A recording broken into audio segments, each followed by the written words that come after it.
நான் முன்பே உன்னிடம் கூறியிருந்தேன், பொறுமையாக இரு, உன்னுடைய வேண்டுதல்கள் ஒவ்வொன்றாக நிறைவேறும் என்று. அப்படி ஒரு வேண்டுதல் இப்போது நிறைவேறப் போகிறது. எந்தவித சந்தேகமும் இல்லாமல் நீ நம்பிக்கை வைத்திருந்தால், நேர்மறை எண்ணத்தோடு இருந்தால் அது இப்பொழுது நிச்சயம் நிறைவேறும். நிறைவேறியவுடன் என்னிடம் நன்றி சொல்ல நீ ஓடோடி வருவாய். உன் பொறுமைக்கான, நம்பிக்கைக்கான அந்த பரிசை இப்போது நீ பெறப்போகிறாய் குழந்தையே.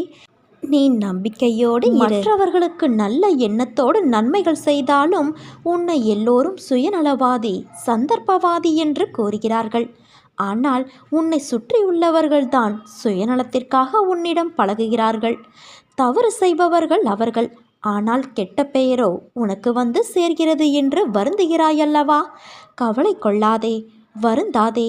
சுயநலம் கொண்டவர்கள் என்று யாரையும் இங்கு குறிப்பிட்டு